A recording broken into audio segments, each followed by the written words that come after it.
Well, here you are again, in a meeting that is going completely off the rails. Someone passed the invite to an executive stakeholder without properly briefing them, and now they're on a tangent that is making your client-side counterpart look pretty unprepared.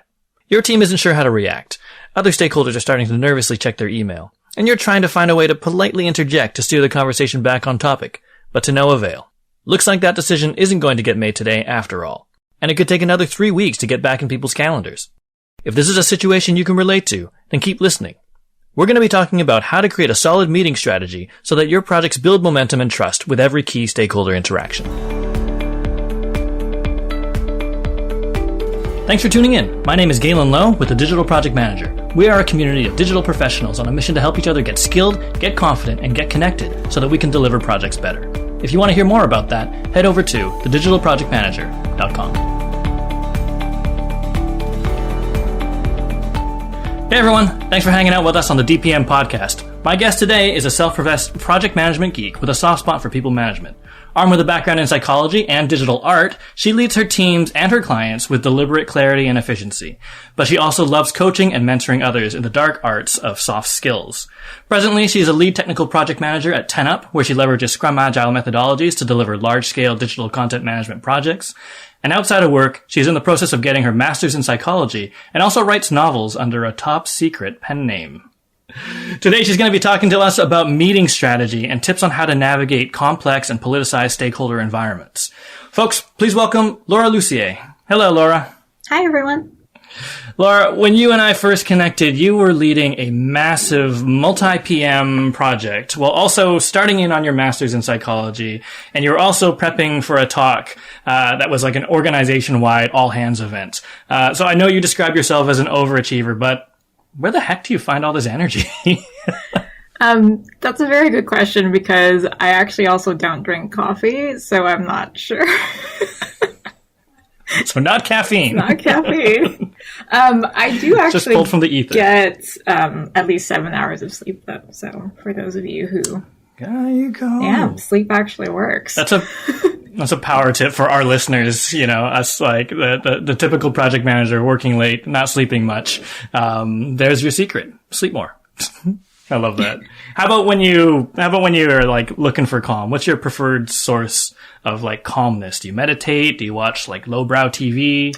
What helps you keep your center? I do meditate quite a bit, so that does help me, but I am also a big gamer. So I tend to do a lot of downtime with gaming. I have played Final Fantasy XIV for the last 7 years, so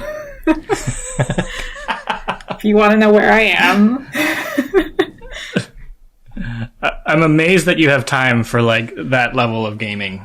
Like, we're not talking Candy Crush here. We're talking like Quest, Saga. No, that was a commitment and I was dragged into it, so.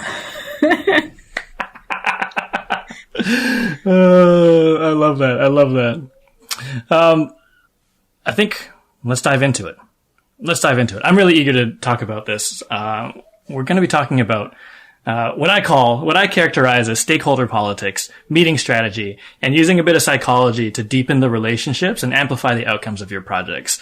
I know that sounds like an advertisement, but it's really about, you know, managing people and using your soft skills to make sure everyone's collaborating well. It's something that you and I know we could nerd out on this all day. And actually, we've done it before. This time we're recording it. So I thought maybe we can just set the scene for our listeners. And maybe you could just tell us a bit about yourself and how you use your unique background as how you use your unique background in your role as a lead technical project manager. Yeah, well, I don't know if our listeners have the same thing, but I fell into project management. I didn't actually go study for it or try to get into it. I was a producer for short animated films when I was back in college. That was my profession and my love. But I wandered into tech after that and started project managing mainly website builds, WordPress website builds. Mm-hmm. And what I love about project management and where my skills kind of come into that is that even though I'm a project manager, I'm also a writer. So I write fiction on the side. I'm actually very interested in people and their stories in general. Like, I just like seeing people grow and kind of figure out why they tick in a way. And so that kind of combination of storytelling, behavioral psychology, and project management kind of led into, okay, how do I get these certain people who I can tell there's something going on in the background to listen to me for 5 minutes?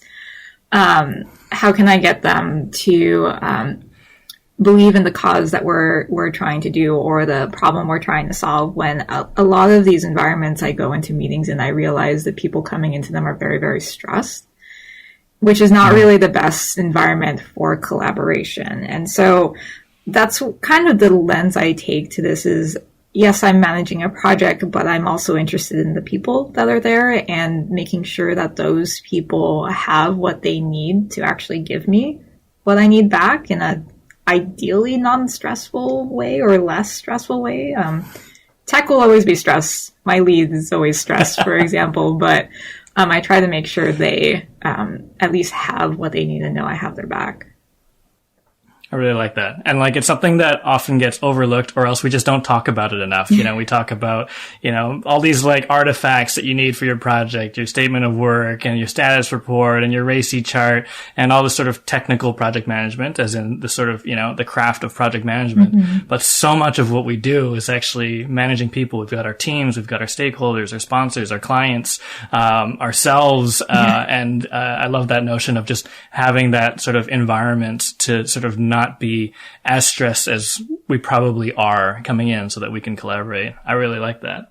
And I think it's like a really good tie-in, just because, you know, I think there's a lot of technical training available for project managers. You can sort of learn the foundations and the fundamentals of project management as a craft. But, you know, soft skills is a little bit different. And something you've been talking to me about is that you really enjoy mentoring your team members and helping them navigate their work environment. Talk to me about why you think it's so important to have mentors that help you hone your soft skills. I think, and it's what I don't like is that it is the mentorship route, and it's not normally formal training. It's not widely available or encouraged, but like, I think it's important to have mentors that are willing to teach you soft skills, because I think in our career environment, especially tech, it's assumed if you're working here and you're successful, you already know it. Or if you see someone that is really easy to work with and whatnot, it's kind of written off as like ingrained talent. Like, oh, that person just has it. And you don't really realize some of it might be natural skill. A lot of it is just practice. And a lot of it is behind the scenes work that everyone kind of thinks it's magic. And so it's really important that there are mentors there that are willing to take on soft skills, because I think our environment tends to be like, you should know this if you're a professional. And that's not entirely true. Like, I could really go off on how many people assume you know how to write an email, and that's not true. I love that example. That's until you find an example of a horrible email that went out to a bunch of people, you're like, no, that is not an ingrained skill. It's just not. I think like you hit the nail on the head. I'm like, you know, it's probably difficult to like craft a course, like a classroom course on soft skills and teach it to like 30 people at once. But that notion of sort of having a coach and practicing and sort of, you know, getting advice before, getting some coaching after, for each instance of this is kind of how you could sort of build up the craft without just learning the hard way by sending a bunch of horrible emails. And then finally somebody taps you on the shoulder and goes, actually, you know what? Maybe you should do this. Maybe you shouldn't do that. Or like, maybe you shouldn't copy everyone. Just a thought. What's the company-wide alias? Let's use that. Yeah. at 5 a.m. and see how that goes. Yeah. No, I love that. I really like that you've sort of taken up the mantle to like coach on that, because I think it's really important. And I agree with you. I think it's something that people assume, but it's absolutely something that we're all learning and getting better at all the time and can always improve at. Yeah. So in that case, let's get our listeners oriented. So I characterized it earlier as politics. We talk about stakeholder politics, we talk about project politics, and I think a lot of people, when they hear that word, they're immediately going to come up with this picture of like backstabbing, cloak and dagger, steel cage match, like real adversarial, like rivalries within a project. Is that what we mean? No, it's very far from it. And we've talked about this before. I don't like the word politics to kind of describe what we're doing here. It's unfortunately the word that I think people orient to the most to kind of understand what I'm talking about. But really, it's talking about team dynamics. It's talking about understanding motivation of other people.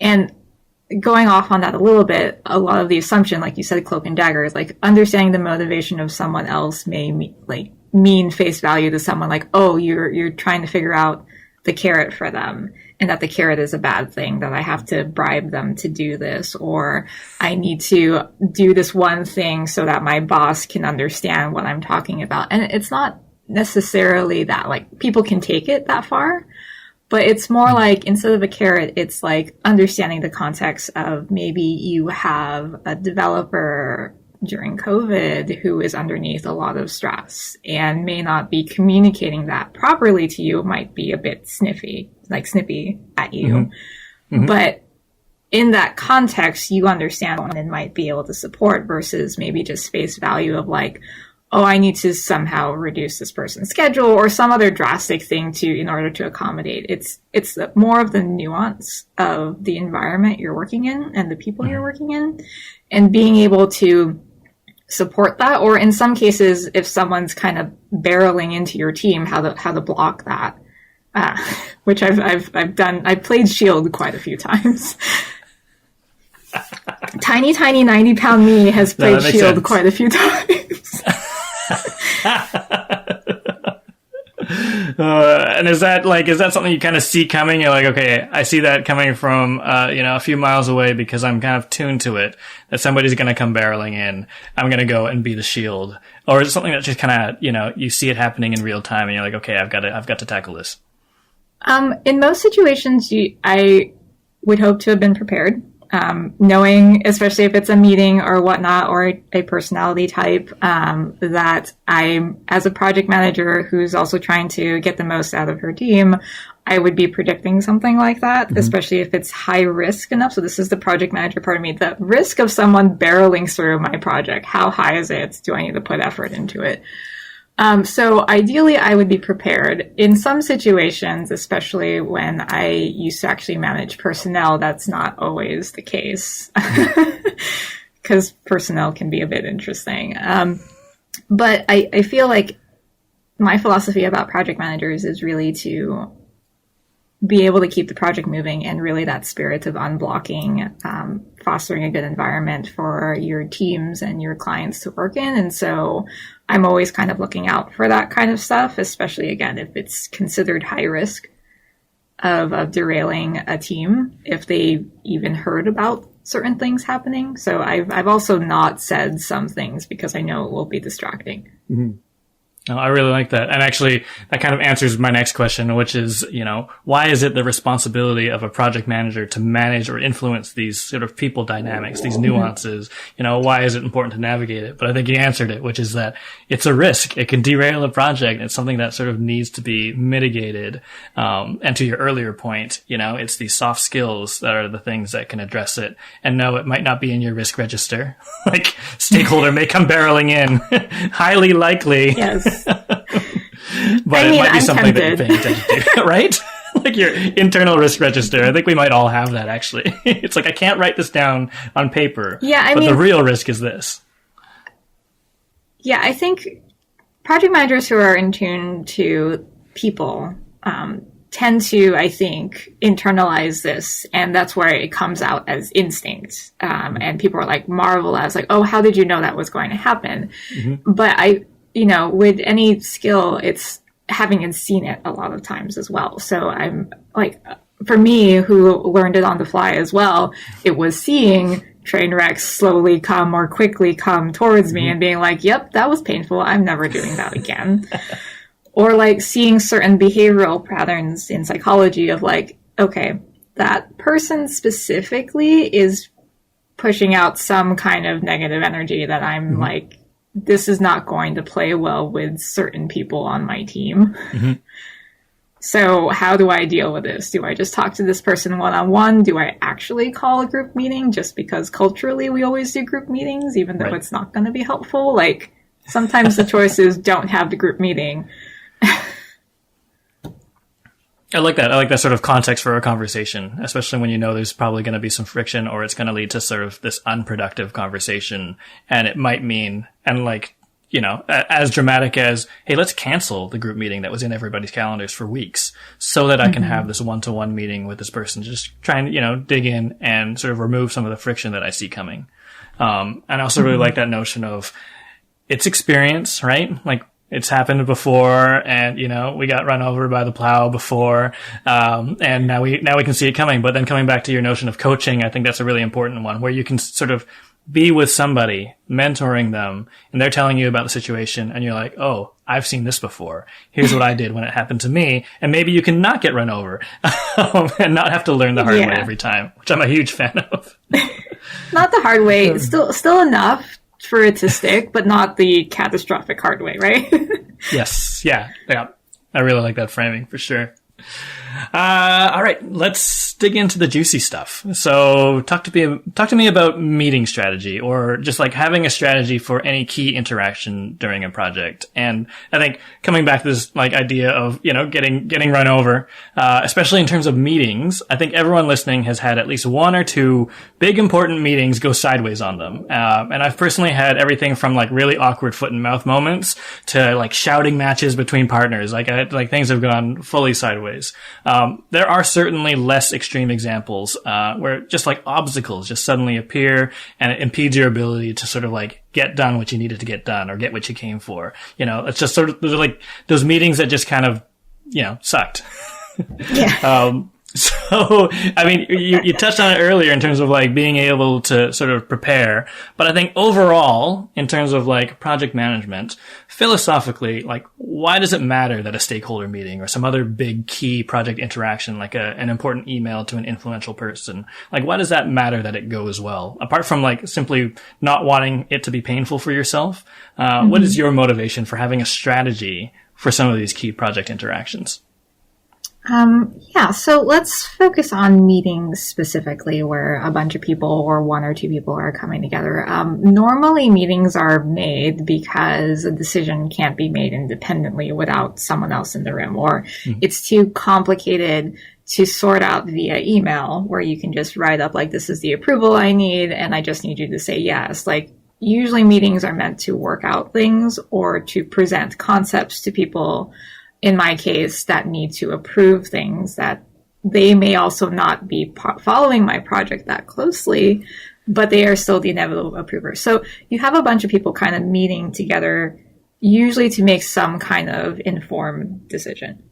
So that's why, like, in those situations where most times a meeting is to usually come out with a very specific outcome or a very specific direction, there actually needs to be a meeting strategy behind it. Because if your goal is to get person A to agree with plan C, and you're not prepared to maybe do something with plan A and plan B to make it less appealing, or being able to answer what A and B is and why it's not good, if you're not prepared for that, then you're not actually going to get the outcome that you want. And so I think always at the very minimum, going into a meeting with a very, very firm idea of the outcome that you want. Not necessarily like how you get there, but inevitably what is our goal. It could be as simple as we need to just have a decision, not necessarily A, B, or C, but like a definitive decision at the end of this call. And holding that intention helps you kind of corral the meeting in and of itself. Like, I've seen meetings derail because someone was married to option A, when really the broad thing in the meeting was we were stuck and we needed just a decision, whether it was A, B, or C. And instead we honed in on A, and we still didn't have a decision because one person wanted A as the best option. So knowing what you need out of the meeting and making sure you prepare that way is one thing about meetings. The other thing too is knowing the people in the room.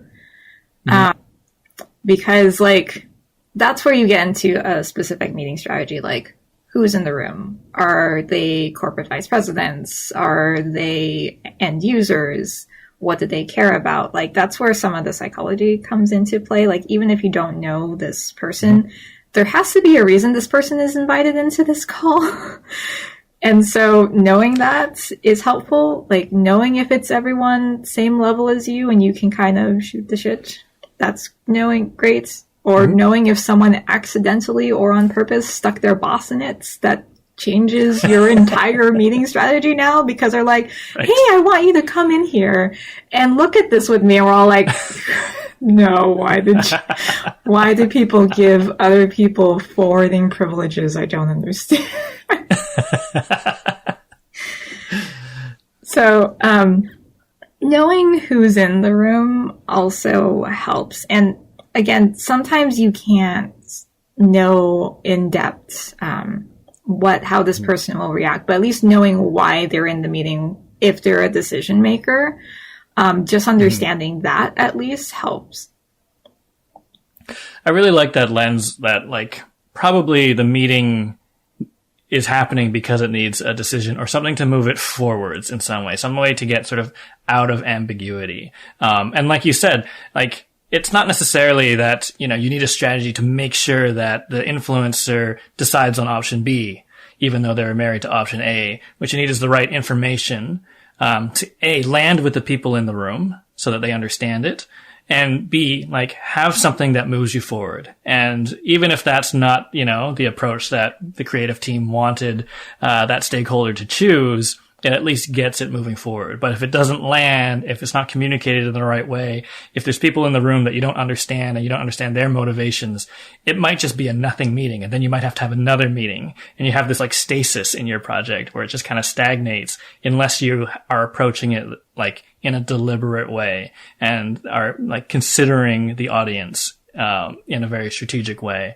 not to sort of cram an option down their throat, but to just make sure that you are delivering it in a way that they will be able to sort of unpack and understand. And even if they don't love the decision at the end, or even if your team doesn't love the decision at the end, at least it kind of moves forward.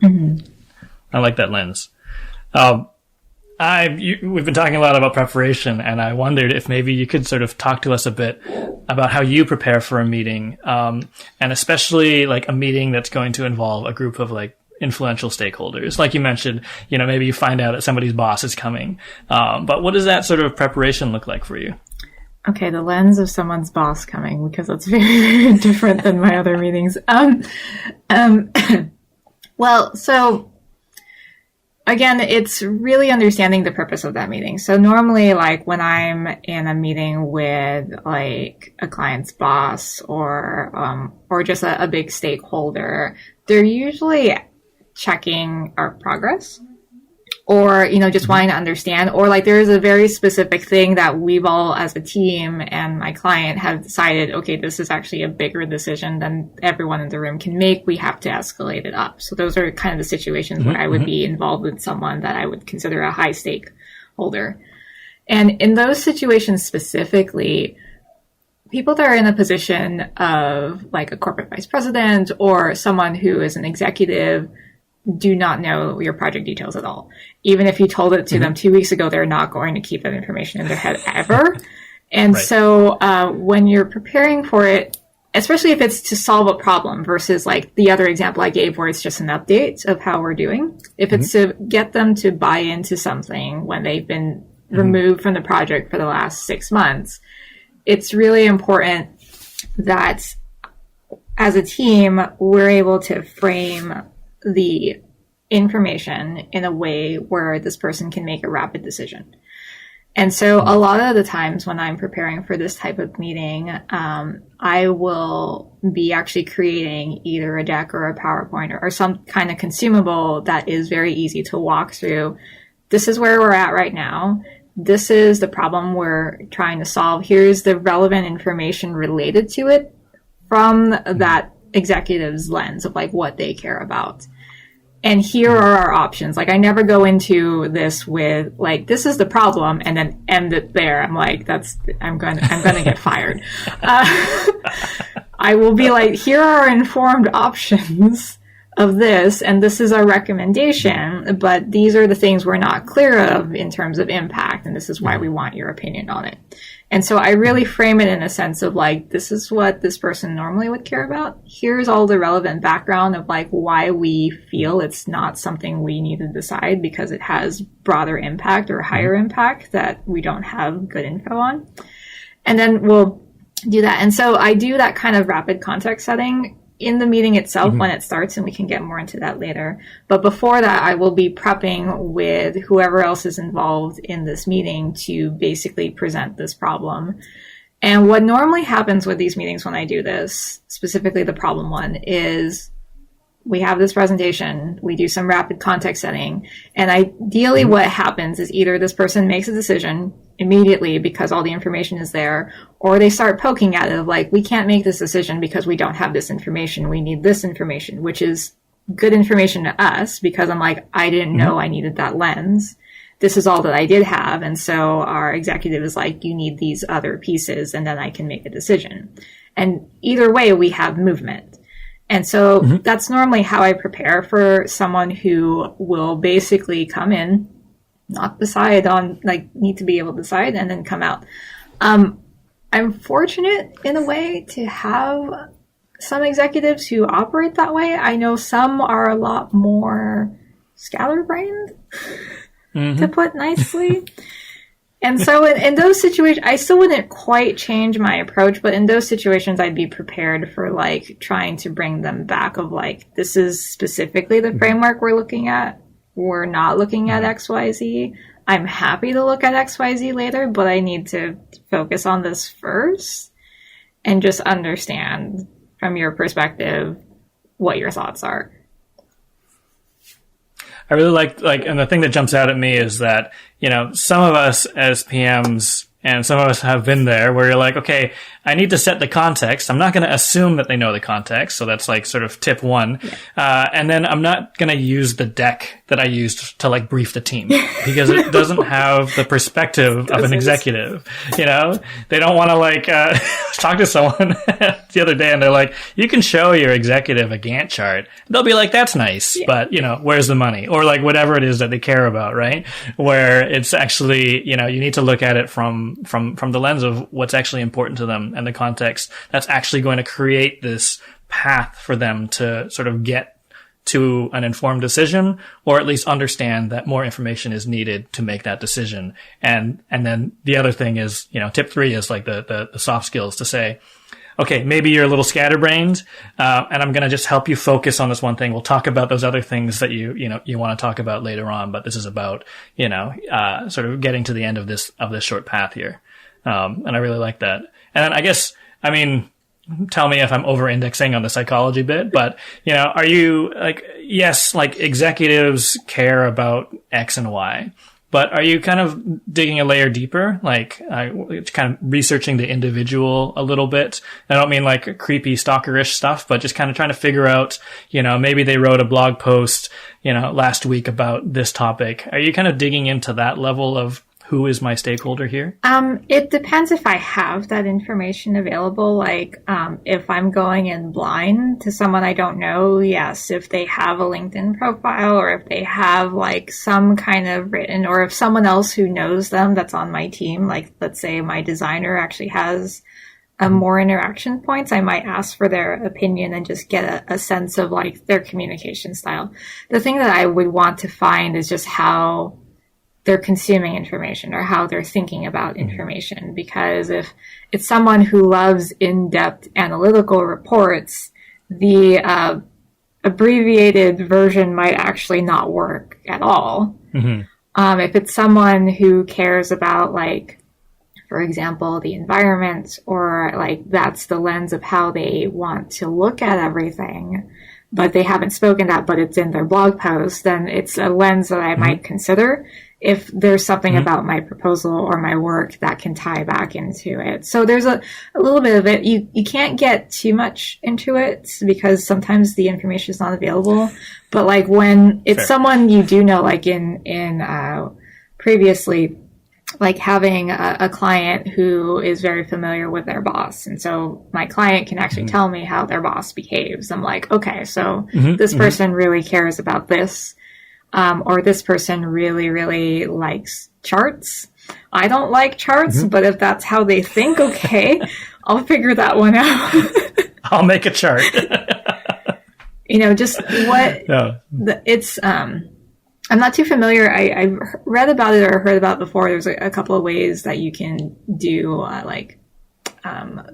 do psychology studies, or you fill out a form that says your communication style or how you consume information. It's kind of looking at it from that lens of like, it's not, and again, going back to politics, this is not like me sucking up to the boss. This is like me realizing the boss speaks in French and I speak in German. And I'm not going to speak German to the French boss. I'm going to translate it into French. So that's really what's going on. I like that, the sort of translation process. I think that's exactly the right way to look at it. And sometimes it does feel icky. I don't know. Like feels like you're talking about this person in this way, right? Yeah, and extra work. But like, man, I know it saved my bacon a number of times everywhere I've worked, where we just have like this brief conversation, like, oh, I'm going into a meeting, like exactly your point, with the sort of creative director at our client's design team, and our design team goes, oh, here's what you need to know, okay? Like, here's how he or she thinks, and here's some of the like landmines we've stepped on before. And it's not icky. It's just like this communication style that we tried last time didn't work. And this did. So, let's go in with that information so that we can move the ball forward. I really like that. And part of it's also efficiency too. Like the higher up you go, the less time they have. And if you're really wanting to unblock a project from someone that high up, you need to be very, very efficient, because I've seen cycles where we weren't efficient and then it just turns into giant blown up email chains until the next meeting. And it's like, this is not worth anyone's time. And actually, I've been there. We've been in a project, and we spent 55 minutes of an hour-long meeting setting the context for a C-level. Actually, he was a CEO, and like it went well because he was a very friendly, decisive CEO. But afterwards, our point of contact was like, okay, just tip for next time, like every minute of time with our CEO is like, treat it like gold, please. So like, front okay, load. Yes. front load as exactly, much as possible. Exactly. Yeah. And which actually reminds me of something that you touched on earlier.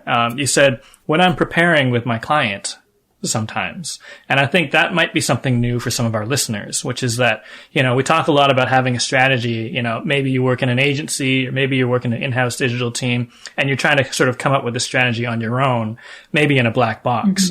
But it sounds to me like in a lot of cases, you're actually preparing with your client, whether that's like the PM on the client side, or, somebody who is a stakeholder, or is involved in sort of rallying and coordinating the other group of stakeholders.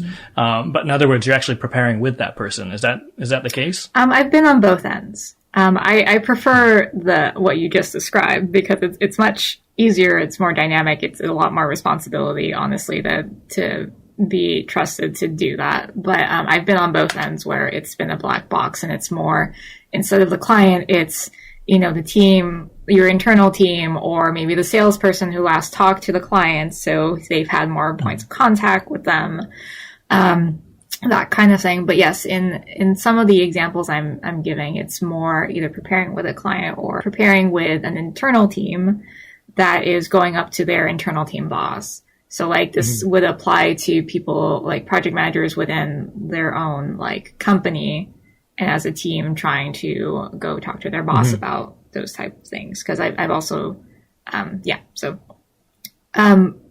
again, not always having that lens, there's a benefit to it. But I think it definitely, like when you're in like an in-house PM team for like a private company or whatnot, these type of dynamics definitely apply, because you're doing project management for your company and not like an agency model. And I think in those situations, the office politics are more ingrained and steeped in than ever. Mm-hmm. Mm-hmm. Mm-hmm. And arguably more information is available as well. Because like with an agency lens, I'm like, okay, to my client PM, I might say, okay, well, I've never met your boss, what are they like? And that might be the conversation.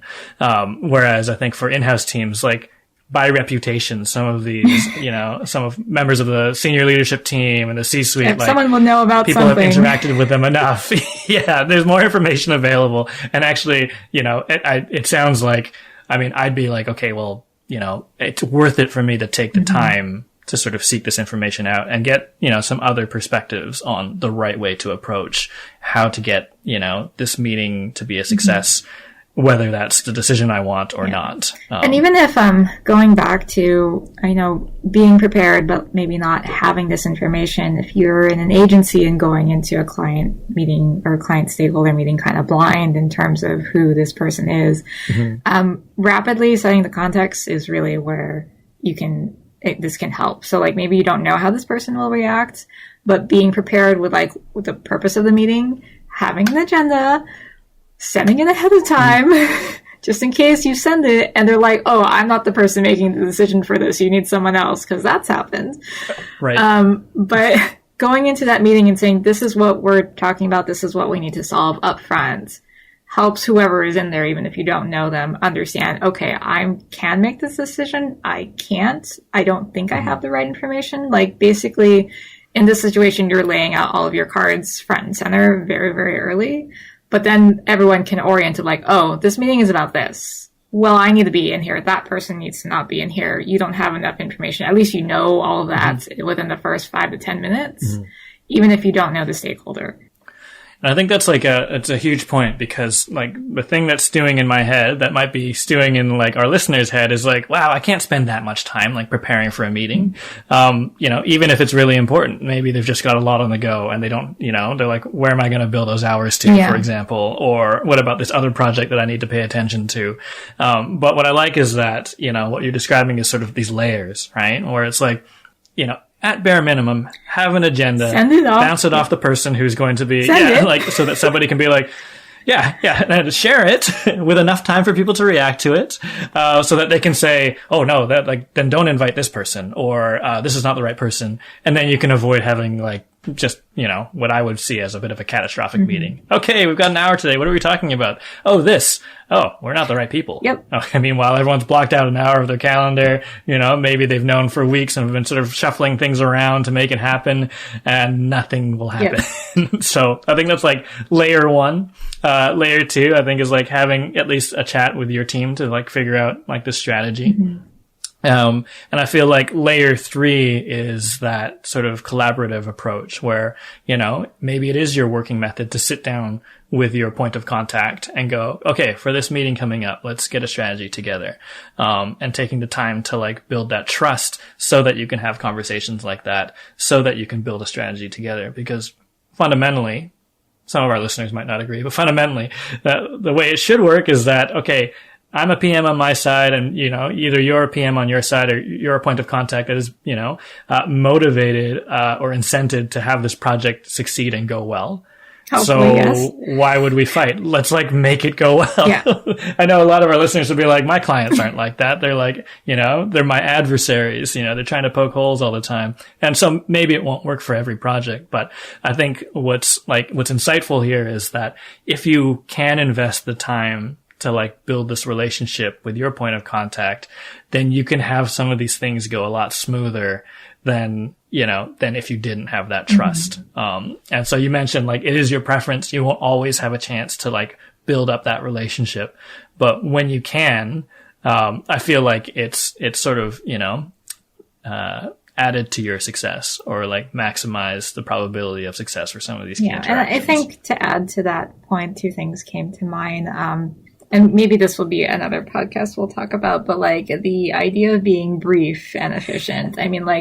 I think everyone can still appreciate, even if they don't align with people, to not waste each other's time. And so I feel like there's ways you can get people to agree or collaborate if it's with the intent of like, this is going to save us time, or this is going to make this go a little bit more smoother. And, you know, adding to your other comment about layers, like, and PMs traditionally not having time, it's like, it depends on the severity. Like, if you're trying to just meet with someone who's about the same level as you, or just sort things out, maybe it's okay. You can be less prepared because there's less stakes involved. But the moment someone says they're going to be in front of like an exec, I think you need to stop. Like, even if there's like, we're going to do this, like whoever is driving is like, we're just going to go in blind. I'm like, no, stop, just stop. Back them off the ledge just a little bit and say, can you give me more information about this? Because this might be a problem. Like, I would highly encourage, even though it's very uncomfortable, to tell whoever this person is to stop and that we need to prepare, because that's not going to fly.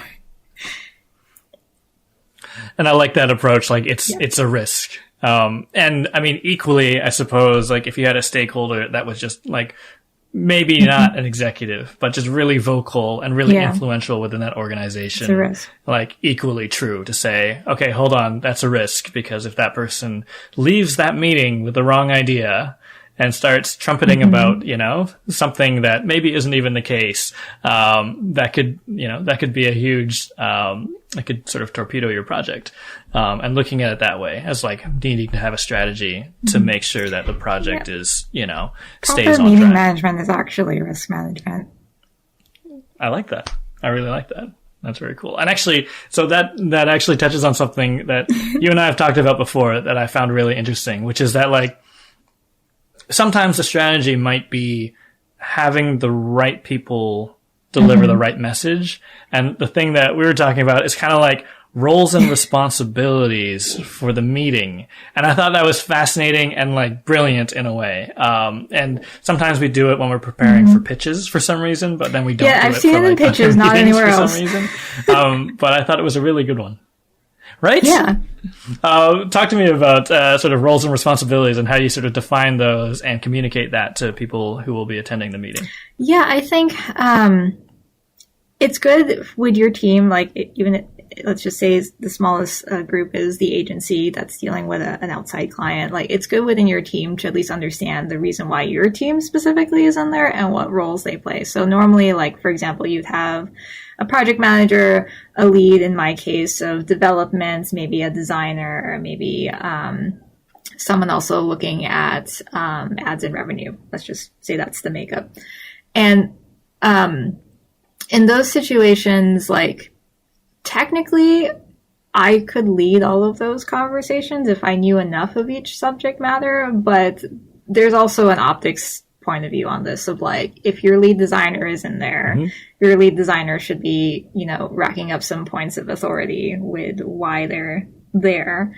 And also similarly, like, I think it really is more of an optics lens of like, you're trying to reassure your clients that you have the right team in there, which means you need some opportunities for this team to speak, even though in this case, it might be more efficient if you were the only one in the room talking about everything, but that's not necessarily what your client usually pays your agency for. It's for expertise.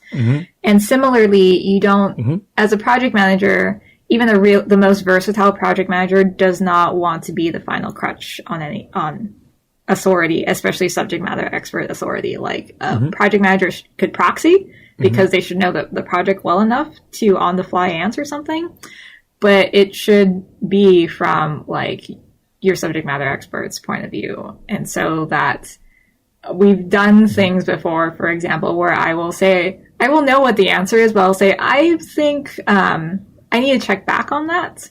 I think this is what we're doing based off of, you know, some of the things, but let me go talk to my designer about it. We'll confer on it. She'll know what I want to do, and she'll write a response back of like, yes, this is this because of X, Y, Z. And my client will be like, okay. But it shows some, I think, due diligence in research. I think, and I like that. I like the notion of like what you said. Like you did know the answer, but also you want it to like the value is actually the team. And I think like I've been guilty of that before as well, of just kind of being the face of the project to my clients or to my point of contact, and them not appreciating the value that the team is bringing because maybe they've never seen them, you know? And I think a lot of our listeners can relate. They're like, okay, I work at an agency. We're really focused on billable hours. And, you know, if I bring someone to a meeting, I'm going to get grilled about it later because they're going to be like, oh, why did you take so-and-so off of, you know, like she could have been working on this other project and instead she wasted an hour in this meeting. And just being able to sort of justify that and defend that, especially from the like perspective of, yeah, well, yes, they delivered value. They weren't just sitting there on their hands. We had a strategy. We talked about it. And we really want that voice to be present in the conversation for our client so that expertise comes through. And I like, that's a sound use of time for me. As long as that person does have a role. And then is it as simple as that in a lot of cases where you're like, okay, we're about to go into this meeting. Design questions go to our creative director. Technical questions go to our technical architect. Or is there sometimes more than that? It depends on the meeting, and we could talk all day about that. But what I usually like doing that works best is I, as the project manager, will usually take the role of facilitator. So instead of just letting awkward silences sit, because I could have like two engineers on the call, for example, and neither one of them knowing which one is supposed to answer, I will actually, as I hear things and understand things and clarify things, I will call out people to answer. Just to kind of help drive the conversation. And my role in that usually is of clarification, like that someone says something back to me, it didn't sound that clear. My engineer is back channeling me, being like, what? And I'll clarify it. But then like when they're having the discussion at the end of it, also re-clarifying back and then moving on to the next subject. So it really is a me moving things while we have different subject matter expert discussions and just making sure that, the right things are, the right information is actually flowing back and forth. And depending on why I kind of caveat, it depends on the meeting. Some meetings tend to be really high stakes. Like it might be like the lead designer of the entire company or whatnot, or someone who's highly opinionated. So in those situations, if I have that information, I will usually prep the equivalent on my side of like, this person has this specific axe to grind. Right. Please don't say this. I like this. Or if I know if I know my side is opinionated, I'm like, okay, just tone it down a little bit. Yes, definitely. This is more, knowing your actual team, your internal team as well, and how they tend to respond to things, and like, knowing when your team actually responds to stress. So like the reason why I prepare them sometimes is because I don't want them reacting in such a way that says, I was not prepared for this question, so I'm going to do my automatic default reaction, which may not be the best thing. Right. And so at least letting them know, hey, this person might be prickly at you. And, it's about like wanting everyone to succeed and look their best. And not just your team, but also, your clients and even the, influencers or the executives that are in the room as well. 'Cause nobody wants to look bad. That's going to sort of, make things a bit rocky. Yeah. And everyone wants that meeting to be a success. Like nobody wants it to be a terrible meeting. Yeah, and I think that's why, like, I prep our team on our side, because, like, we are an agency. I've worked in a lot of agency models. We want to make our clients look good. We don't want to, poke a hole in them that makes them defensive either. And so when we're suggesting things, we try to, like, I try as much as I can to prepare them for if something is going to backlash. Yep. If I have that information. It doesn't always happen, but at least, we are in a service agency or, a service model, and we're here to provide solutions, not really bring more conflict. And so if we know something's going to be a little sticky, I at least try to prepare our side so that no one's doing gut reaction. Yeah. And like, yeah, that context setting as well. Like, I remember going into a meeting and our client had just spent like half the year deciding on a CMS and had finally gotten approval to like invest in Sitecore. And my TA, my technical architect, was going to come and be like, why didn't you choose Drupal? You could have done this on Drupal. I was like, I think we're beyond that point, so maybe just don't say that to them. This is the CMS they're going with, and let's just kind of move on from there. And you know, that was just, and they were cool with that, but it was just their personality and their sort of, you know, knee-jerk reaction to that was to sort of challenge, and make sure that they put enough thought into it. But I knew my client was going to be like, excuse me, we just spent like half the year deciding on this and allocating budget, and it took 25 people to do this, and no. So again, just like wanting everyone to look good and wanting everyone to succeed so that people, and I think the thing that you opened with, which is that people often come into a meeting, you know, it's stressful, even just an assembly of people and talking in front of people that you might not know very well. And just to be able to kind of defuse that and create a context and a situation that people feel a little bit more relaxed in. And knowing that, you know, knowing the things that are going to set people off and trying to just level those peaks. And I think when it comes down to dynamics, and I'm an audio person, so when I'm like dynamics, I think of a compressor, right? And you have this like a really loud sound that you need to kind of like just flatten a little bit so that it's not so spiky. And that's kind of like, I'm like, okay, yeah, team dynamics, meeting dynamics, just making sure that it's not a bumpy road so that you can, you know, move your project forward. And I think you actually hit on a good point about like people being nervous or stressed in meetings and whatnot. And I think this is why like I always set with, this is the problem we're solving. You might not realize this, but I have horrible stage fright. And I did not realize this.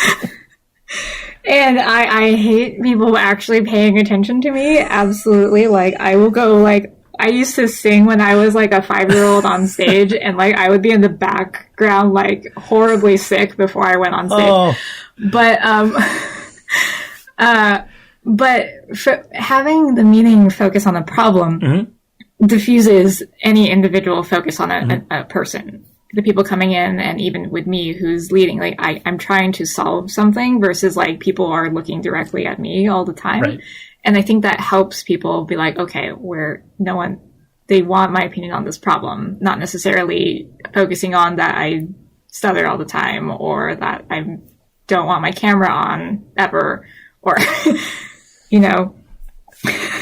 I mean, and that's like a whole other topic as well. So, P.S., we're making this a series, by the way. But I really like that notion. I like this idea that, you know, you have stage fright and then decided to become a project manager who is like a leader of a project and is generally speaking facilitating these meetings. But I like that tactic of like, you know, like making it about the problem more than about, you know, your personality. I think that's really the good. Only way this works for me, by the way. Really, and not even just that, like you were hosting like an all hands event or an organization wide event. So I'm going through this like our conversations in my head, going like, wow, I did not know that about her, and she still does. Oh, these that things. One was worse too, because that one was a recorded, like, I talk for 5 minutes and I get no feedback because, you know, we're not live. And right. I was like, yeah, this sucks so badly.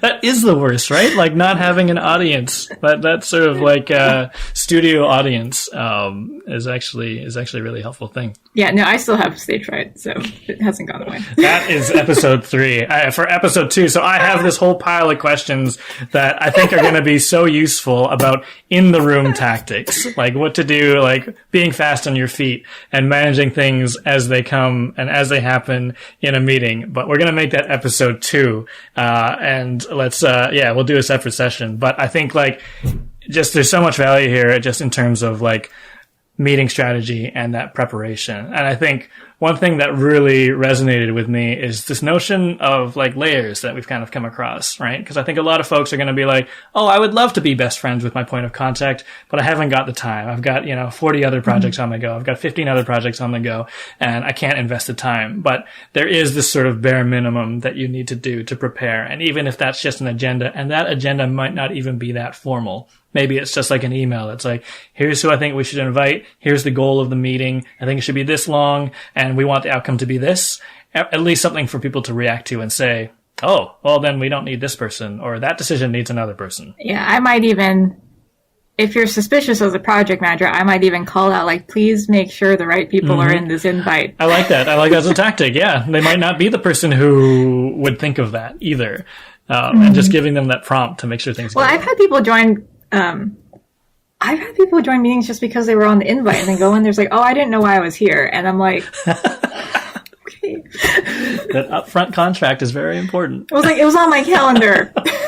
And honestly, like, I'm sometimes that guy. I'm like, okay, actually, I can think of a couple meetings in recent history where I've just kind of shown up and I'm like, I dialed in and I'm like ready to rock and I'm like, wait a minute, what is this about? Am I now on the like environmental committee? What's happening? Like, so I live and die by my calendar sometimes. But yes, all of these great strategies to make sure that that doesn't happen, that we're being respectful of everyone's time, that we're being efficient, and that we're moving the ball forward. So I think that's really important. We'll swing back to the in the room strategies, tactics, tips, and techniques.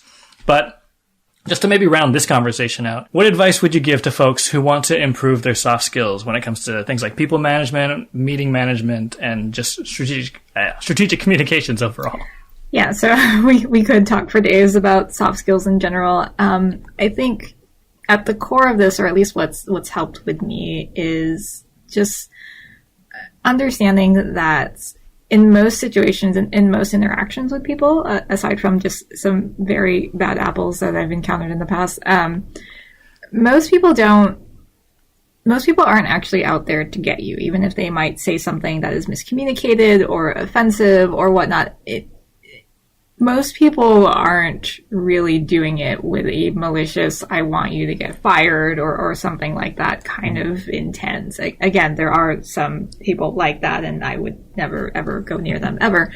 But in most situations, that's not the intention of people, especially in collaborative teams that are trying to get a project together. And so when you're thinking about trying to up your game in people relationship, people management, or team strategic management, it's really trying to see more than what your initial reaction is to someone's response. Like the example I gave earlier of someone kind of stressed because of COVID, everyone kind of understands that, but maybe it's something even more obscure. Like it could be something private going on, or it could be this person just doesn't communicate a certain way. Like I have a lot of people who are visual communicators, need pictures, and as someone who writes like thousands of words, this concept to me is very foreign, that I need to provide pictures.